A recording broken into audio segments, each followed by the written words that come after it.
Tony Khan is an addict.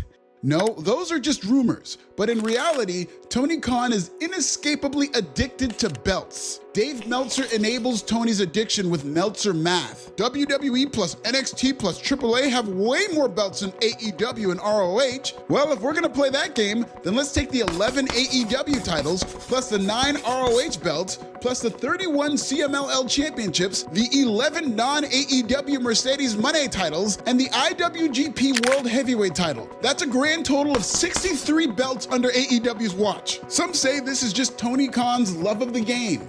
No, he's a damn junkie, and I have the proof. Today, we're gonna talk about the dark reason why Tony Khan really keeps making new belts, which has nothing to do with pro wrestling and everything to do with Tony's deepest, darkest trauma. Subscribe in Swahili. Judge Ross has ruled in favor of the plaintiff. The defendant has been ordered to pay $683.97. Tony Khan plagiarized the new AEW National Championship. This just a few short weeks after introducing the AEW Women's Tag Titles. Tony brought back the FTW Championship, now it's gone. Tony introduced the All-Atlantic title, canceled that shit, ran it back with the International title, combined that with the Continental title, which was then merged with the International title to become the Unified title. But the Unified title can still be split up into 3 different belts, and nobody even knows if the Continental title is still part of a Triple Crown. Belts are getting married and broken up left and right in AEW. At this point, Tony Khan is that friend on his 3rd divorce who just invited you to his 4th wedding. Tony Khan employs more belt makers in Bridgestone, but every time he rolls out a new title, it's nothing more than a trauma response to whatever adversity AEW is going through at the time. These aren't championship belts as much as they're a coping mechanism, and this year is no different. Right now, AEW is dealing with a myriad of disasters that threaten the company. That's why TK just hit that national championship crack pipe on Dynamite. AEW is going through it. Dynamite on October 29th drew 459,000 viewers, one of the lowest in the history of its time slot. AEW had tough competition from the World Series, but the sad reality is this is a new norm. Even without World Series competition, Dynamite remained under 500,000 with 497,000 viewers on November 5th. This is AEW's 3rd straight week under 500,000. Mind you, AEW did its best number of the year in June when they peaked at 736,000. That was just 4 months ago under the old rating system. But suddenly, Nielsen's new big data ratings are destroying pro wrestling. WWE and AEW are seeing record low viewership under the inherently flawed system, especially in the coveted 18 to 49 demo.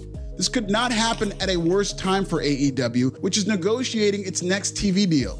TV money, Skrilla for short, is the lifeblood of all elite wrestling, because Lord knows their ticket sales and t-shirts are not. The higher the ratings, the better the deal, the sweeter the Skrilla. WWE is panicking over big data too, but they're in a much better position. WWE's TV and streaming contracts are signed. Their deals are done. Record lows or not, that's Skrilla in the bank. Plus, WWE has more time to figure out whatever's going on with big data. Maybe they'll make a few calls to the White House. Maybe reach out to one of Nick Khan's mafia goons. Maybe Nielsen gets a call from Saudi Arabia. Maybe a year from now, SmackDown's big data ratings are counted more like the WrestleMania 3 number. AEW has no such luxury. They need to deliver now. AEW seemed to be in comeback mode after crowning Hangman Adam Page as its new world champion at All In. Great main event, great moment. But for reasons both in and out of AEW's control, ratings have plummeted. Big data isn't going anywhere, and if it keeps tanking AEW's TV ratings, there will be no more AEW as we know it. Tony Khan is terrified, traumatized. He's coping the only way he knows how, with brand new belts. Over the next 6 months, AEW is basically in the business license playoffs. AEW has a valid excuse for its declining numbers, but the harsh reality is, if Dynamite remains in the 400,000 to 500,000 range, they might not get the new deal they're looking for, and that's assuming they get money from WBD at all. Warner Brothers Discovery has been in corporate turmoil since the day AEW re-signed. The clumsy conglomerate that fumbled the Joker announced a split this past June. The split meant new leadership for AEW, who could possibly be without its biggest ally, David Zaslav. Oh, by the way, right after the traumatizing announcement of WBD's split back in June, Tony Khan announced another new AEW belt, the Unified title. Are you noticing the same pattern I am or nah? Fuck it, I'll do one more. Remember when Tony Khan feared for his life in August 2023? On the Dynamite after the Brawl In, just 3 days later, he bought brand new pink custom trios titles for the Acclaimed. WBD has since announced it's up for sale. Paramount Skydance is a leading candidate. Nobody knows what the future holds for AEW, and AEW does not have the ratings to protect itself. Tony Khan is in a very compromising position right now, and that's the very reason AEW is crowning 2 new champions at Full Gear. Motherfuckers keep comparing what WWE and AEW are doing with their belts, but what's most important is why. Of course there's too many belts in wrestling, but what's the context behind each belt that goes into each company? For WWE, belts are brand specific. The men and women of each brand has a world champion, a mid-card champion, and tag team champions. Belts from both Raw and SmackDown are defended at PLEs, but PLEs typically have just 5 matches. When that few matches are all competed for titles, the titles feel more important. Compare that to a self-indulgent marathon AEW pay-per-view with 16 matches across 6 hours, and 13 of the matches have somebody's title on the line. There are now 5 mid-card men's singles belts. Everybody gets a belt. Every new belt is randomly introduced as an apparent trauma response. They're gold-plated pacifiers disguised as sanctioned titles. We're in an era of white male guilt in wrestling where bookers think everything has to be equal. No, not equitable, equal.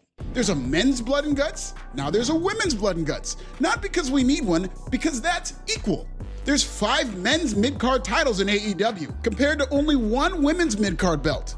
So if you think there won't be a women's national title and a women's international title and a women's continental title and a women's unified title, then it's time to take Tony Khan's billion-dollar dick out of your mouth. We'll be right back. I will drive around looking for parking for 6 hours if it means I never have to deal with her again. Park legally next time. Tony Khan is a title tweaker and a belt fiend. He has a fondness for championship titles that I think most wrestling fans do. It's just that Tony Khan has a type of fondness that has him out here spending millions of dollars tricking on these belts. Though in Atlanta, they say it ain't tricking if you got it. Some therapist's cousin told me that people abuse their addiction during their most traumatic moments. Yes, welcome to Nepo Baby trauma, which is when your billion-dollar company might become a million-dollar company. There's no rhyme or reason for all these belts on AEW TV, all being defended on the same shows, because they're not belts, they're reactions. This is Tony Khan abusing his bad belt habit during stressful times, all in real time. AEW's future is uncertain due to corporate strife with WBD, and the ratings are bombing with big data. They're at a crossroads, and they'll either stay relevant or turn into ROH. So the next time Tony Khan announces a new title, just pray for him and whatever he's going through at the time.